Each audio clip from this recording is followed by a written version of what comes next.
My name is Caleb Kirkwood, and I am a 11th grade and then in the Colony, Texas. There are two kinds of people who are called out in the Bible. Some people were called out for their obedience to God, for example, Moses. But others were called out for their disobedience. Today, I'd like to show you 3 situations where Israel was called out because of their sin, and how Moses had to truly have been called out to deal with them and to care about God's people over himself. In Numbers chapter 13, verses 1 and 2, God said to Moses to choose 12 leaders of the people of Israel to go out into the land of Canaan to spy it out. Later, in verse 25, when they came back, 10 of the spies said that the people of Canaan were too powerful, and the people of Israel were too weak to attack and overcome them. And that, of course, led to a rebellion. Now, God's original plan to the situation was to kill them all and to start over with Moses. But Moses said to God that the Gentiles would blaspheme God, saying that God is a weak God. Because he cared for Israel, then he kills them before they enter the land he promised them. God listened to Moses and promised him as he asked. But as punishment for their sin, God said that they would wander in the desert for 40 years because of their unbelief. However, God said, out of that unbelieving generation, only Caleb, son of Jephunneh, and Joshua, the son of Nun, would go into the land that he promised them, because he believed that God would do what he said he would do. To prove God's point, the 10 bad spies who gave the bad report of the land died by a plague before the Lord. In Numbers chapter 16, a man named Korah with 2 others rose up with 250 well-known people, leaders of the people of Israel, and said that Moses and Aaron had gone too far, that they had exalted themselves above the assembly of the Lord. Moses said that there would be a test tomorrow. Korah, with his 250 people, along with Aaron, would take censers, put fire and incense on them, and stand before the Lord. And the man whom the Lord chooses will be the Holy One, another term for high priest. Moses sent the same message to Korah's 2 co-conspirators, 2 brothers named Dathan and Abiram.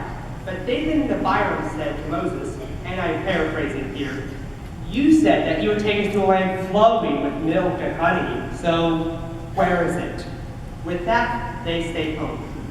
Moses said to the people to get away from the houses of Korah, Dathan, and Abiram. Then in front of Dathan, Abiram, and the people, Moses said, if he, Moses, was not from God, let Dathan and Abiram die as all men die. But if he was from God, let these 2 men die of unnatural deaths, such as never before seen in Israel. As soon as Moses had finished speaking, the ground under Dathan and Abiram split apart and swallowed them and their households. They went down alive into the grave. Then the earth closed back over them. At the same time, back at the tent of meeting, fire came out from the Lord and consumed the 250 men offering the incense. The next day, this is what kind of weirds me out. The next day, after God showed that his word should not be questioned, the whole people of Israel grumbled against Moses and Aaron, saying, "You have killed the people of the Lord." Wait, what? God did that. God, in holy anger, sent a plague among the people. Moses, knowing God's law for remission of sins, said to Aaron, "Take your censer, put fire and incense on them, and run out to the people and make atonement for them, for wrath has come out from the Lord." When Aaron did this, the plague stopped, proving that God's way is the only way. However, those who died in the plague were 14,700, not including those who died in the affair of Korah. As you can see, there are truly 2 kinds of people who are called out in the Bible. Some people were called out for their obedience to God, like Moses, who loved and revered God's word. Then there are those who were called out for their disobedience, like the 10 bad spies, Korah and his rebellion, and the people after Korah's rebellion. Both groups received a reward for their actions. Moses received long life, living to 120, was one of the chief cornerstones to the Jewish law, and got to stand with Christ at his transfiguration.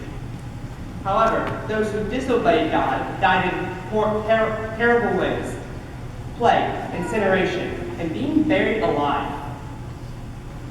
Later, these men became a byword, and their stories are told throughout the years to show that God is a holy God.